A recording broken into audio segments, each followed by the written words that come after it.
Delhi police crime branch से जुड़ी एक खबर तेजी से फैल रही है, जिसमें तकनीकी दक्षता के दम पर गंभीर मामले में वांछित आरोपी को गिरफ्तार किया गया है। यह आरोपी सीमापुरी थाना क्षेत्र में हुए हत्या में प्रयास यानी कि अटेम्प्ट टू मर्डर के मामले में लंबे समय से फरार था।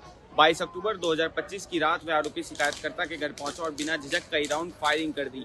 अचानक हुए इस हमले से इलाके में दहशत फैल गई और लोग घरों में छुपने के लिए मजबूर हो गए। इस घटना ने न सिर्फ स्थानीय लोगों को हिला दिया था, बल्कि पुलिस के लिए भी ये एक चुनौती बन गई थी, क्योंकि वारदात के तुरंत बाद आरोपी फरार हो गया था और अपनी लोकेशन लगातार बदलता रहा। घटना के बाद पुलिस ने मौके पर मिले सीसीटीवी फुटेज, चश्मदीद के बयान इकट्ठे किए। जांच में साफ हुआ कि फायरिंग करने वाला कोई सामान्य अपराधी नहीं था, वह पूरी तैयारी के साथ आया था और उसकी मंशा गंभीर नुकसान पहुंचाने की थी। पुलिस ने जब उसके पुराने रिकॉर्ड खंगाले तो पता चला कि आरोपी पहले भी अवैध गतिविधियों में शामिल रहा। वहीं इसलिए क्राइम ब्रांच को इस केस की कमान सौंपी गई। जैसे ही मामला क्राइम ब्रांच के पास पहुंचा तो टीम ने उसकी डिजिटल गतिविधियां, मोबाइल डेटा, सोशल मीडिया और उन सभी लोगों की जानकारी खंगालना शुरू कर दी जिनसे वह संपर्क में था।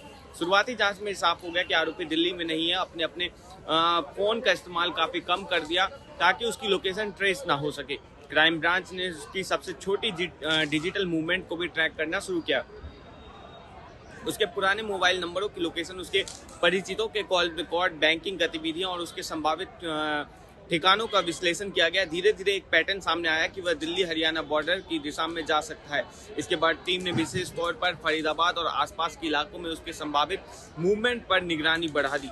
कई दिनों की लगातार ट्रैकिंग के बाद आखिरकार टीम ने पक्का सुराग मिला कि आरोपी फरीदाबाद के एक क्षेत्र में ही छिपा हुआ है। वो अक्सर अपनी लोकेशन बदल रहा था, कभी दोस्तों के घर, कभी किराए के कमरे, तो कभी खुले इलाकों में रुककर अपनी पहचान छिपाता था। लेकिन तकनीकी निगरानी ने उसकी सारी चालाकी खत्म कर दी। एक छोटे से डिजिटल सिग्नल ने पुलिस को उसकी सही लोकेशन तक पहुंचा दिया। जैसे ही क्राइम ब्रांच को उसकी पक्की लोकेशन मिली, टीम फौरन हरकत में आ गई। टीम के सदस्यों ने बिना किसी शोर शराबे के इलाके की घेराबंदी की।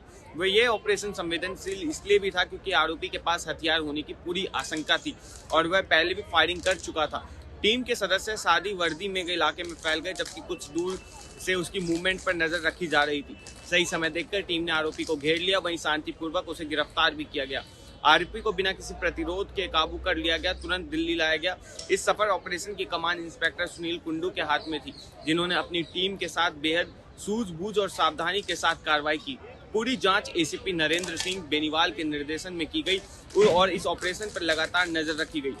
ईस्टर्न रेंज क्राइम ब्रांच के डीसीपी श्री विक्रम सिंह ने अधिकारियों को साफ तौर से कहा कि आरोपी की डिजिटल गतिविधियों को ट्रैक करना सबसे मुश्किल हिस्सा होता है, क्योंकि वे अक्सर अपने सिम बदलकर लोकेशन बदलते हैं और तकनीक का गलत इस्तेमाल कर पुलिस से बचते रहते हैं। लेकिन तकनीकी कौशल और लगातार मेहनत ने पुलिस को सफलता दिलाई। इस गिरफ्तारी के बाद स्थानीय लोगों में राहत की भावना है। लोगों का कहना है कि अगर आरोपी और ज्यादा दिन फरार रहता तो किसी बड़े अपराध में शामिल हो सकता था। पुलिस अब आरोपी से पूछताछ कर रही है और यह पता लगाने की कोशिश कर रही है कि आखिर फायरिंग की असल वजह क्या थी और उसके साथ साथ कौन लोग जुड़े हैं और क्या क्या उसके पास हथियार हैं। आगे आरोपी को अदालत में पेश किया जाएगा और उसके खिलाफ सख्त कार्रवाई की जाएगी। बहरहाल इस पूरे मामले पर आप अपनी राय कमेंट में लिखें और ऐसे तमाम अपडेट्स के लिए देखते रहिए पंजाब केसरी.com दिल्ली। धन्यवाद।